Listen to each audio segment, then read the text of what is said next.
తాకట్టులో ఉన్న బంగారాన్ని విడిపించి ఆ రోజు ఆన్లైన్ రేటుకే మేము కొంటాం. Sharma gold company. నమస్తే గురుగారు, శ్రీమాత్రే నమః.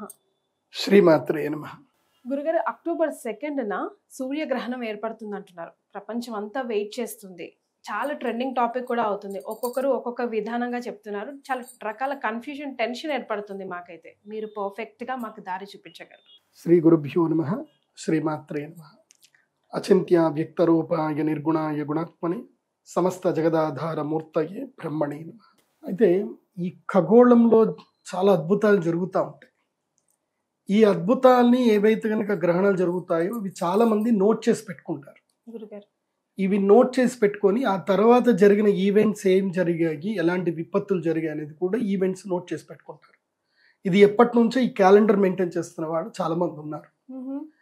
ఇప్పుడు ఏం జరుగుతుంది అని అంటే, లాస్ట్ టైము ఎప్పుడైతే ఈ ఈవెంట్ జరిగాయో, ఇప్పుడు ఈ సంవత్సరం 2024 ఫిబ్రవరిలో ఒక గ్రహణం ఏర్పడింది. సంపూర్ణ సూర్యగ్రహణం ఏర్పడింది.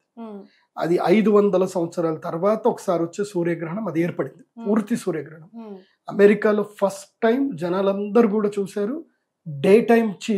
మనకి డే టైంలో నక్షత్రాలు కనబడ్డాయి. ఇది ఈవెంట్ అమెరికాలో జరిగింది. ఎప్పుడు? ఫిబ్రవరిలో జరిగింది. చాలా మంది ఈవెంట్ చూశారు. కానీ దాని తర్వాత విపత్తులు అనేటివన్నీ జరిగాయి. అవి అన్ని కూడా నేను చెప్పడం జరిగింది.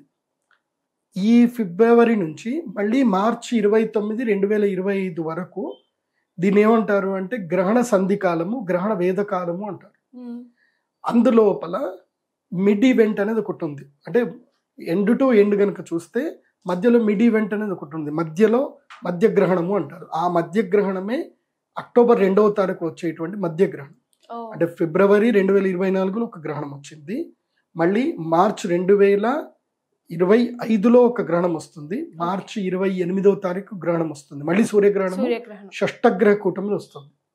పంచగ్రహ కూటమిలేమో ఫిబ్రవరి 2024లో వచ్చింది.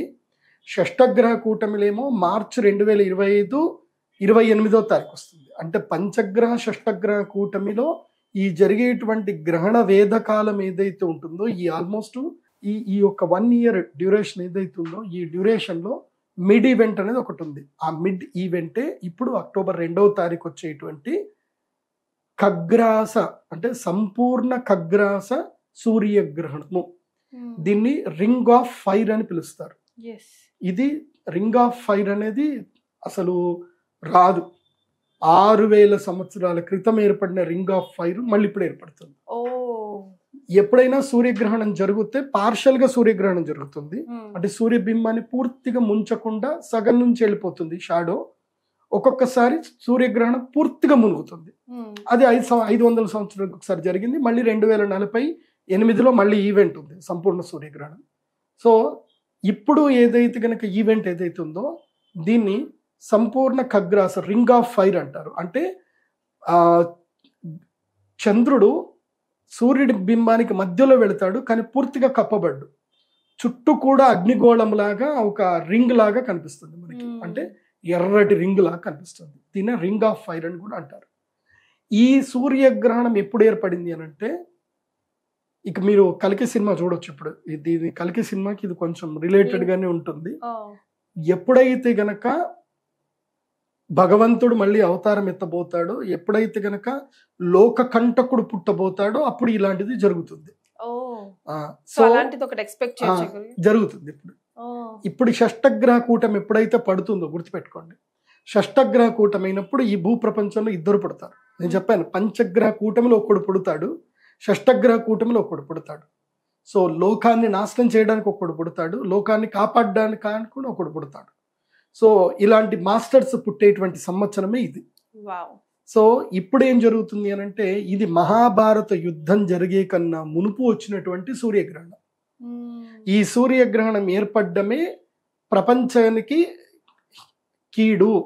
సో వరల్డ్ వార్ జరగబోతుంది అని అప్పుడే చెప్పబడింది. ఇది మన పురాణాల్లో కూడా ఉంది, ఋగ్వేదంలో కూడా ఉంది. భూమి రక్తంతో తడుస్తుంది అని కూడా ఉంది. భూమి పైన ఎర్రటి పువ్వులు చిగురిస్తాయి, రక్తముతో తడిచిన తర్వాత ఎర్రటి పువ్వులు చిగురిస్తాయని చెప్పి ఋగ్వేదంలో ఉందన్నమాట. సో అదే థియరీ ఇప్పుడు మళ్ళీ రాబోతుంది. ఎందుకోసం అంటే మహాభారత యుద్ధం జరిగింది డిసెంబర్లో. సో ఇది 2004లో కూడా ఇలాంటి గ్రహణం ఏర్పడింది, కానీ ఇలాంటి గ్రహణం కదా, అప్పుడు సంపూర్ణ సూర్యగ్రహణం ఏర్పడింది 2004లో. సంపూర్ణ సూర్యగ్రహణం ఏర్పడిన తర్వాత సునామీ వచ్చింది మనకి, చెన్నైలో భయంకరమైన పెద్ద సునామీ వచ్చింది మనకి. ఇప్పుడు కరెక్ట్గా 20 సంవత్సరాలు 2024, ఇప్పుడు అక్టోబర్ 2వ తారీఖు ఈ సూర్యగ్రహణము మహాలయ అమావాస్య రోజున జరుగుతుంది. మహాలయ అమావాస్య, మహా ఆలయం, ఆలయం అంటే ఏంటి, పూర్తిగా ఆసమంతాత్ లయతీతి ఆలయం అంటే పూర్తిగా నాశనం చేసేదే ఆలయం. మహాలయం అంటే పూర్తిగా నాశనం చేసేటువంటి ఈవెంట్ డే ఏంటి అంటే మహాలయ అమావాస్య. అమావాస్యలో అత్యంత శ్రేష్టమైనటువంటి అమావాస్య మహాలయ అమావాస్య. మనకి అర్జునుడు కృష్ణుని అడుగుతాడు, కృష్ణ ఈ యొక్క 15 రోజుల్లో తిథుల్లో 15 రోజుల్లో ఏ తిథి శ్రేష్టమైంది అని అంటే కృష్ణుడు అంటాడు 365 రోజులు శ్రేష్టమే అని అంటే, అలా కాదు కృష్ణ, ఏదైనా ఒక తిథికి ఒక ప్రయోజనాత్మకంగా ఉంటుంది కదా, పూర్తిగా సంవత్సరంలో అత్యంత శ్రేష్టమైనటువంటి ఒక 15 రోజులు నాకు చెప్పు అని అంటాడు కృష్ణుడు. చెప్తాను విను అని చెప్పి కృష్ణుడు చెప్పాడు. మొట్టమొదటిది బలిపాడ్యమి. పాడ్యమికి శ్రేష్టమైంది. ద్వితీయ యమద్వితీయ శ్రేష్టమైనటువంటిది. మూడవది అక్షయ తృతీయ శ్రేష్టమైంది. చవితి వినాయక చవితి శ్రేష్టమైంది. పంచమి వసంత పంచమి శ్రేష్టమైంది. షష్ఠి సుబ్రహ్మణ్య షష్ఠి శ్రేష్టమైంది. అంటే ఏదైతే షష్ఠి తిథి కృత్తికా నక్షత్రంతో కలిసి వస్తే అది శ్రేష్టమైన తిథి. అలాగే సప్తమి భాను సప్తమి, రథ సప్తమి, ఆదివారం సప్తమి కలిసి వచ్చిన మాఘమాసంలో సప్తమి తిథి రథ సప్తమి, అది శ్రేష్టమైంది. తర్వాత అష్టమి కృష్ణాష్టమి శ్రేష్టమైంది. నవమి శ్రీరామ నవమి శ్రేష్టమైంది. దశమి విజయదశమి శ్రేష్టమైంది. ఏకాదశి భీష్మ ఏకాదశి శ్రేష్టమైంది. ద్వాదశి వామన ద్వాదశి శ్రేష్టమైంది. త్రయోదశి ధనత్రయోదశి శ్రేష్టమైంది. చతుర్దశి నరక చతుర్దశి చాలా శ్రేష్టమైంది. అమావాస్య ఆశ్వయుజ అమావాస్య, అదేవిధంగా మహాలయ అమావాస్య, ఇవి శ్రేష్టమైనటువంటివి రోజులు పూర్తి సంవత్సరం లోపల. పౌర్ణమి వచ్చి ఆశ్వయుజ పౌర్ణమి, కార్తీక పౌర్ణమి, ఈ 2 పౌర్ణమిలు శ్రేష్టమైనవి. ఈ విధంగా పౌర్ణమి అమావాస్యల గురించి 16 రోజుల గురించి కృష్ణ భగవానుడు మనకి జ్యోతిష్ శాస్త్రంలో వివరించాడు. ఇవి మనకి అగస్త్య సంహితలో కూడా ఉంటాయి ఇవన్నీ కూడా. కాబట్టి ఇప్పుడేం జరుగుతుంది అని అంటే ఈ ఈవెంట్ మహాలయ అమావాస్య రోజు జరుగుతుంది. మహాలయ అమావాస్య రోజు ఎప్పుడైతే ఈ సూర్యగ్రహణం ఏర్పడుతుందో ఏమవుతుంది అని అంటే ప్రకృతి జీవనాశనాన్ని కోరుకుంటుంది. సో ప్రకృతి లోపల క్రమేపి ముఖ్యంగా ఎవరెవరినైతే ప్రకృతిని నాశనం చేస్తారో ఆ జాతి మెల్లిగా నశించడం ప్రారంభమవుతుంది. సో ఈ విధంగా ప్రకృతి విలయం అనే దానికి శ్రీకారం అని చుడుతుంది. మానవుల లోపల మధ్యలో ఒకరి మీద ఒకరికి వైరం పెరుగుతుంది. ఇప్పుడు గనక చూస్తే ఉక్రెయిన్ రష్యా వార్ అనేది జరుగుతుంది. ఇప్పుడు నాటో దళాలు ఏమంటున్నాయి, ఇంకా మేము ఉక్రెయిన్ తోటి సిగ్నేచర్ చేసేసుకుంటున్నాము, మేము వచ్చేస్తున్నాము అని నాటో దళాలు అంటున్నాయి. ఆల్మోస్ట్ నవంబర్ ఎండింగ్ వరకు ఉక్రెయిన్ నాటో లోపలికి వెళ్ళిపోతుంది. ఇక ఉక్రెయిన్ నాటోలోకి వెళ్ళిపోయింది అని అంటే నాటో మొత్తం కూడా దేశాలన్నీ కూడా ఉక్రెయిన్ తోటి సపోర్ట్ ఉన్నట్టే. సో అప్పుడు రష్యా ఏకాక అవ్వదు కదా, రష్యాకి కూడా సపోర్ట్ చేసే దేశాలు చైనా కలిసి వస్తుంది. సో ఇంకా మన కిమ్ ఎట్లాగున్నాడు, ఆయన కూడా కలిసి వస్తాడు. సో ఇది వరల్డ్ వార్ 3కి ఇక్కడ శ్రీకారం చుట్టబోతున్నట్టుగా ఇక్కడ ఆల్రెడీ సంకేతాలు కనిపిస్తున్నాయి. సో ఈ గ్రహణ ప్రభావం ఆ సంకేతాలకి అగ్రిమెంట్ ఇచ్చినట్టుగా, స్టాంప్ వేసినట్టుగా ఈ గ్రహణ ప్రభావం దాని మీద ఎఫెక్ట్ అయితే ఉంటుంది. ఇది ఆల్రెడీ మనకి ఒక వెబ్సైట్లో కూడా రాసి పెట్టారు. ఎప్పుడైతే ఈ యొక్క ప్రకృతి విపత్తులు పెద్ద పెద్ద ఫ్లూ లాంటి ఏవైతే జరిగాయో ఇలాంటి గ్రహణాలు జరిగిన తర్వాతనే ప్రకృతి విపత్తులు పెద్ద పెద్ద రోగాలన్నీ కూడా ఏర్పడ్డాయి. ఇప్పుడు మనం అదే కనుక చూస్తే మనకి 2019లో మనకి ఇది వచ్చింది, ఏది అప్పుడు కూడా షష్టగ్రహ కూటమి లోపల మనకి సూర్యగ్రహణం ఏర్పడింది డిసెంబర్ లోపల. నేను అప్పుడు కూడా స్టేట్మెంట్ ఇచ్చాను, ప్రకృతి విపత్తులు రాబోతున్నాయి, రోగభీతులు రాబోతున్నాయి, భయంకరమైన వైరస్లు వస్తాయని చెప్పాను. 2018లోనే నాగరాజ్తో ఇంటర్వ్యూ చేసినప్పుడు చెప్పాను. సో 2019 లోపల ఏం జరిగింది, కోవిడ్ వైరస్ వచ్చింది. 2020 చీకట్లకు నెట్టేసింది, 21 దారుణంగా పోయింది, 22, 23 కొంచెం తేరుకున్నాం, మళ్ళీ 24లో వరదలు విపత్తులు వస్తున్నాయి. సో ఇప్పుడు మన దేశానికి యుద్ధ భీతి ఉండే అవకాశం కూడా ఉంది. ఎందుకోసం అంటే మన దేశంలో తీవ్రవాదము అంతర్గతంగా పెరుగుతుంది. మన దేశానికి 2047 2045 నుంచి 47 ఈ 2 సంవత్సరాలు గుర్తుపెట్టుకోండి. ముఖ్యంగా హిందువులు గుర్తుపెట్టుకోండి. 2045 నుంచి 2047 వరకు మీరు ఎంత డబ్బు సంపాదించుకోండి, ఎన్ని భూములు సంపాదించుకోండి, ఎన్ని ఆస్తులు సంపాదించుకోండి, మీరు వేరే వాళ్ళ కోసమే సంపాదిస్తున్నట్లు లెక్క. గుర్తుపెట్టుకోండి. ఒకప్పుడు 1947 పాకిస్తాన్ ఏర్పడకన్నా మునుపు పాకిస్తాన్లో ఉండే హైదరాబాద్లో సింధ్ ప్రాంతం లోపల 98% హిందువులు ఆస్తిపాస్తులు కలిగి ఉన్నటువంటి వాళ్ళు. ఇవాళ ఈ రోజటి కనుక చూస్తే, అంటే 2024 సంవత్సరానికి చూస్తే, అక్కడ 1% మాత్రమే హిందువులు ఉన్నారు. వాళ్ళ దగ్గర 1% కూడా, అంటే 98%లో 1% కూడా వాళ్ళ దగ్గర ఎవరి దగ్గర స్థిరాస్తులు లేవు. వాళ్ళ ఆస్తులన్నీ పోయాయి. కాబట్టి హిందువులందరూ కూడా బాగా గుర్తుపెట్టుకోండి, 2045-47 ఇది మనకి విపత్తు కాలము. భారతీయులందరికీ, హిందువులే కాదు, భారతీయులందరికీ విపత్కాలం. ఈ భారతదేశము అంతర్గత తీవ్రవాదంతో ఆక్రమింపబడుతుంది.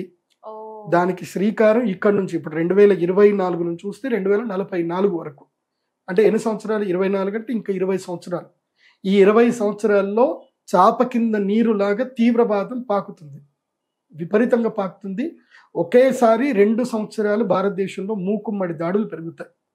భారతదేశంలో సౌత్ ఇండియా అని గొడవలు చేస్తారు, మా ప్రాంతం గొప్ప అని చెప్పి గొడవలు చేస్తారు, ఏవో ఒకటి అల్లకల్లోలు జరుగుతాయి. మనం ఐకమత్యంగా లేకపోతే. మనం ఆస్తులు ఒకటి సంపాదించుకోవడం కాదు, సమైక్యతను కూడా సంపాదించుకోవాలి, జ్ఞానాన్ని కూడా సంపాదించుకోవాలి, ఐక్యంగా ఉండాలి. అది బాగా గుర్తుపెట్టుకోండి. ఎందుకోసం అంటే భవిష్యత్తుకు సూచనలే, భవిష్యత్తు విపత్తుకు సూచనలే ఈ గ్రహణాలు. ఇప్పుడు వచ్చేటువంటి రింగ్ ఆఫ్ ఫైర్ ఏం చెప్తుంది అని అంటే, ఆ చీకటి చంద్రుడు ఎవరైతే ఉన్నారో అది మనం అందరం. ఆ చుట్టూ అగ్ని ఏదైతుందో మన చుట్టూ కమ్ముకునేటువంటి విపత్తు. సో రింగ్ ఆఫ్ ఫైర్ మనకు చూపిస్తుంది, అంటే మీ చుట్టూ అగ్ని కమ్ముకోబోతుంది, మీరు జాగ్రత్తగా ఉండండి అని చూపించడమే ఈ యొక్క రింగ్ ఆఫ్ ఫైర్ యొక్క ఉద్దేశం. మహాభారత యుద్ధం అప్పుడు ఇదే గ్రహణం ఏర్పడింది. సో ఇది హస్తా నక్షత్రంలో ఏర్పడబోతుంది కాబట్టి హస్తా నక్షత్ర జాతకులకు చాలా కష్టతరమైనటువంటిది. అదేవిధంగా బ్యాంకింగ్ సెక్టార్లో ఉండేటువంటి వాళ్లకు, ఫినాన్స్ సెక్టార్లో ఉండేటువంటి వాళ్లకు ఇది నష్టం కలిగిస్తుంది. అంటే బ్యాంకులు దివాలా తీస్తాయి, దేశాలు దివాలా తీస్తాయి, దానితోటి బ్యాంకులు దివాలా తీస్తాయి. ఇది గుర్తుపెట్టుకోండి. దీనివల్ల రుణగ్రస్తులకు, ఎవరైతే రుణం చేసినట్టు, ఇప్పుడు బ్యాంకు ఒకడు అప్పు తీర్చలేదు, ఆ అప్పు బ్యాంక్ ఏం చేస్తుంది? వేరే వాళ్ళ దగ్గర నుంచే లాగుతుంది. బ్యాంక్ వాడి చేతులకు నుంచి పెట్టాడు కదా. కాబట్టి ఎవరైతే రుణాలు తీసుకున్నారో వడ్డీ రేట్లు పెరిగిపోతాయి దారుణంగా. ఇది మనకి జరగబోయేటువంటి సామూహికంగా ఎకనామికల్గా మనకి ఇబ్బందులు జరగబోతున్నాయి. ఈ ఎకనామిక్ ప్రాబ్లం తోటి బీజేపీ గవర్నమెంట్ కూడా చాలా ఎఫెక్ట్ వస్తుంది. నిర్మలా సీతారామన్ ఎందుకోసం అంటే, మన భారతదేశం యొక్క పరిస్థితి ఏంటంటే, మన ట్యాక్స్ కట్టే వాళ్ళు కేవలం 1.5% మాత్రమే మన భారతదేశంలో ట్యాక్స్ కడతారు. అంటే 140 కోట్ల మంది భారతదేశంలో ఒక 14 లక్షల మంది మాత్రమే ట్యాక్స్ కడతారు. మిగతా వాళ్ళు ఎవరు ట్యాక్స్ కట్టరు. అంటే జిఎస్టీలకి ఏస్టీలకి ఎంత పోయినా 5% మాత్రమే ట్యాక్స్ వస్తుంది. కానీ వీళ్ళందరూ కూడా మా దేశానికి విపత్తు వచ్చింది, మీ గవర్నమెంట్ బాగలేదు అని గవర్నమెంట్ మీద నింద వేస్తారు. సో దీని తర్వాత నెక్స్ట్ మార్చి 28 వరకు గవర్నమెంట్ మీద దీని ప్రభావం ఉంటుంది. గవర్నమెంట్ మారే అవకాశాలు దాకా కూడా కనిపిస్తాయి. అయినా సరే గవర్నమెంట్ సమర్థంగా ఎదుర్కోవాలి. మరి ఏ రాశుల వారికి ఎలాంటి ఫలితాలు ఇవ్వబోతుంది గురుగారు ఈ గ్రహణం? ఈ గ్రహణము మన భారతదేశంలో అయితే కనబడదు కాబట్టి మనకి గ్రహణ నియమాలు అయితే వర్తించవు. ఓకే, సో ఈ సూర్యగ్రహణం కూడా భారతదేశంలో కనబడదు, గ్రహణ నియమాలు వర్తించవు, ఆలయాలు మూసివేత అట్లాంటివి ఏమీ ఉండవు. అలాగే ఇల్లు కడుక్కోవడాలు, సూతకము, దర్బలు వేసుకోవడాలు అలాంటివి ఏమీ ఉండవు. కాకపోతే గర్భిణీ స్త్రీలు మాత్రం బయటకు వెళ్ళకూడదు, ఇంట్లోనే ఉండి రెస్ట్ తీసుకోవాలి. సో ఈ గ్రహణం, సూర్యగ్రహణం ఏదైతే వస్తుందో యాదృచ్ఛికంగా నేను రెడ్ బుక్లోనే రాశాను. ఇది రెడ్ బుక్ అంటే అర్థం చేసుకోండి. ఇంకా సూర్యగ్రహణము, ఈ సూర్యగ్రహణము అక్టోబర్ 2వ తారీఖు 2024 మహాలయ అమావాస్య రోజున భారతదేశ కాలమాన ప్రకారము రాత్రి, అంటే అక్టోబర్ 2వ తారీఖు రోజున రాత్రి 9:13 నుంచి ప్రారంభం చేసి అక్టోబర్ 3వ తారీఖు తెల్లవారుజామున 3:17 వరకు ఈ యొక్క గ్రహణం ఉంటుంది. అంటే రాత్రి అంతా గ్రహణ కాలం. అంటే మన ఇండియా కాలమాన ప్రకారం, భారతదేశ కాలం కానీ రాత్రి అంతా. అంటే మనకి రాత్రి అంతా అంటే మనకి సూర్యుడు కనబడ్డు కదా. సో ఎవరికైతే సూర్యుడు అక్కడ గోచరిస్తాడో, అమెరికా లాంటి దేశాల్లో వాళ్ళకి మాత్రం ఈ గ్రహణ ప్రభావం ఉంటుంది. నియమాలు అన్ని పాటించాలి. నియమాలు అంతా అమెరికాలో ఉండే మన ఇండియన్స్ హిందువులు ఎవరైతే ఉన్నారో వాళ్ళందరూ పాటించాలి. మీ గోత్రనామాలు పంపిస్తే మీ గోత్రనామాల పైన మేము పూజలు చేపిస్తాము. pradeepjoshi.com వెబ్సైట్లో మీరు మీ గోత్రనామాలు ఎంటర్ చేసుకోవచ్చు. మీ ఎట్లా మేము ఆ రోజు యాగం చేస్తాం కాబట్టి ఏ రాశుల వారికి బాగాలేదు వారందరూ కూడా యాగం చేయించుకుంటే మంచిది. నేను ముఖ్యంగా చెప్పేది ఏంటంటే గ్రహణ సమయంలో మన జీవితంలో గ్రహణం సమయం అనేది పర్వకాలం. మన జీవితంలో ఇంకా మనం బాగుపడము మనకి ఏం జరగదు అని ఎవరైతే అనుకుంటారో అలాంటి వాళ్ళ గ్రహణ సమయం వరం ఇస్తుంది.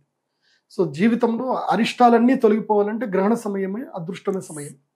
ఆ సమయంలో మనము దేవతలకి యక్షిణీ దేవతలు గనక శక్తిని ఇవ్వగలిగితే ఆ గ్రహణ సమయం అయిపోయిన తర్వాత ఆ దేవతలు మనకి శక్తిని ఇస్తారు. తర్వాత ఆ ఒక్క గంట కాలము equal to the 1 year time. 1 year అనుకోవచ్చు, 10 year అనుకోవచ్చు. చాలా పర్వకాలం అంటారు. సో ఈ గ్రహణము ఎవరెవరికి బ్యాడ్ కీడు అని అంటే ముఖ్యంగా ఈ గ్రహణము హస్తా నక్షత్రం యొక్క 1, 2వ పాదంలో జరగబోతుంది. హస్తా నక్షత్రం వారికి గ్రహణము మంచిది కాదు. అనారోగ్య సమస్యలు వస్తాయి, విపత్తులు వస్తాయి, అనవసరమైన అపఘాతాలు, విఘాతాలు, అదేవిధంగా అపకీర్తి, మీ మీద చాడీలు చెప్పడము, మీ మీద ఎవరైనా అనవసరంగా అభాండాలు వేయడము, అవమానాలు ఎక్కువగా జరగడం, ఇవన్నీ జరుగుతాయి. ఆస్తి నష్టం జరుగుతుంది, వ్యాపార నష్టం జరుగుతుంది. చాలా కామ్గా ఉండండి. అక్టోబర్ 18వ తారీఖు వరకు మీకు బాగుండదు. అక్టోబర్ 2 నుంచి అక్టోబర్ 18వ తారీఖు వరకు టైం బాగుండదు.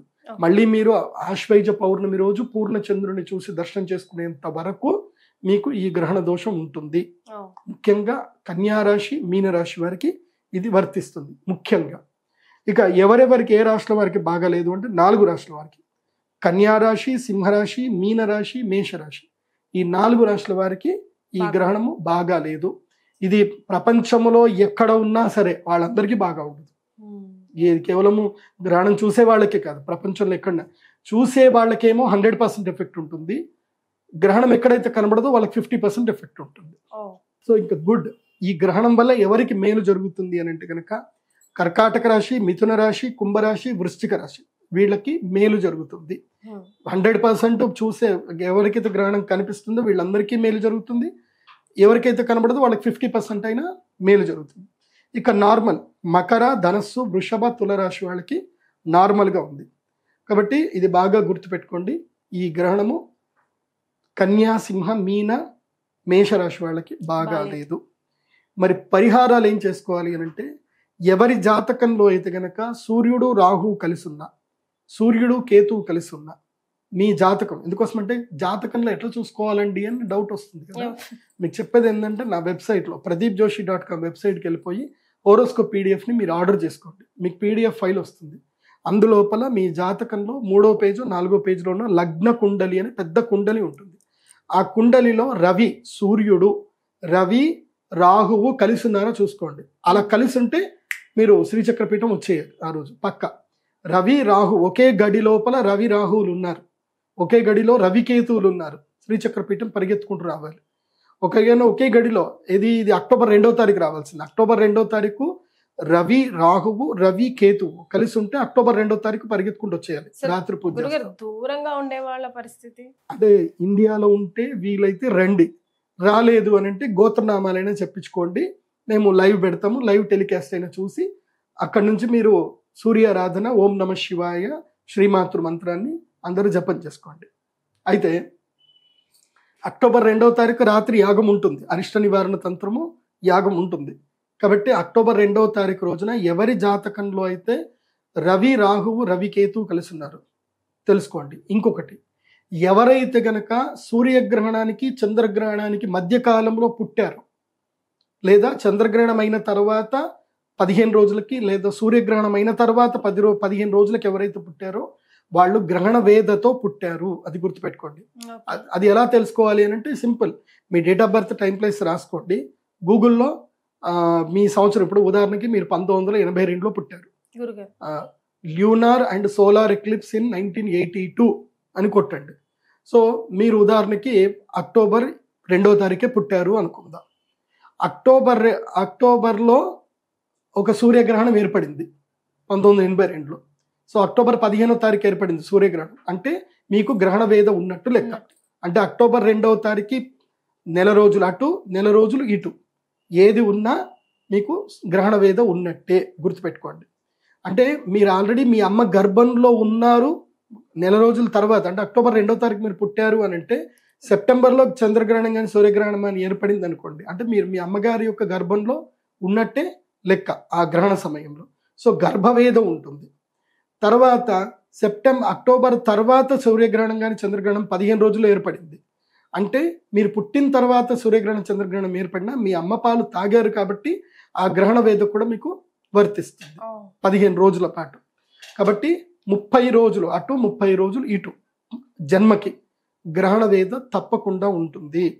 సో గ్రహణ వేద ఉన్నటువంటి వారు తప్పకుండా వచ్చి పూజ చేసుకోవాలి. గ్రహణ వేద లక్షణాలు ఏమిటి అని అంటే, ఒకటి జ్ఞాపక శక్తి సరిగ్గా ఉండకపోవడం, రెండవది ఏ పని చేస్తున్నా విఘ్నాలు రావడం, జీవితాంతము రుణగ్రస్తులై ఉండడం, జీవితంలో ఎప్పటికప్పుడు శత్రువులు కొత్తగా పుడుతూ ఉండడం, సుఖము లేకపోవడం, సంతోషం లేకపోవడం, ఎంత సంపాదించినా ఆ సంపాదన మిగలకపోవడం, ఇవన్నీ కూడా అరిష్ట సంకేతాలు. అలాంటి అరిష్ట సంకేతాలు మీకుంటే ఈ గ్రహణ వేదంలో వచ్చి పూజ చేసుకోండి. ఒకవేళ చెక్ చేసుకోవడానికి రాకపోయినా ఈ సిమ్టమ్స్ బట్టేనే చేసుకోవచ్చు. ముఖ్యంగా ఆర్థోపెడిక్ ఇష్యూస్ ఉంటాయి, గ్రహణ ముర్రి ఉంటుంది, కంటికి సంబంధించిన సమస్యలు ఉంటాయి, స్కిన్ ఎలర్జీస్ ఉంటాయి, ఆర్థరైటిస్ కైండ్ ఆఫ్ ఇష్యూస్ కూడా కొంతమందికి ఉంటాయి. ముఖ్యంగా శరీరంలో కాల్షియం సప్లై సరిగ్గా లేకపోతేనే స్కిన్ ఎలర్జీస్ వస్తాయి. సో వాళ్ళకి కూడా ఈ గ్రహణ వేదకు సంబంధించిన పరిష్కారాలు చేసుకోవాల్సింది ఉంటుంది. వాళ్ళకి మేము మెడిసిన్స్ కూడా, ఆయుర్వేద మెడిసిన్స్ కూడా సజెస్ట్ చేస్తాము. వాళ్ళకు ఒక ప్రత్యేకమైన శివలింగం కూడా ఇవ్వబడుతుంది. సో ఆ ప్రత్యేకమైన శివలింగాన్ని పూజ చేసుకోవడం వల్ల వాళ్ళకి క్రమేపీ ఆ విపత్తు అనేది తగ్గుతుంది. సో ఇది గ్రహణానికి సంబంధించిన ఏ రాశిలో వాళ్ళకి బాగా లేదు అనేటువంటి వివరణ.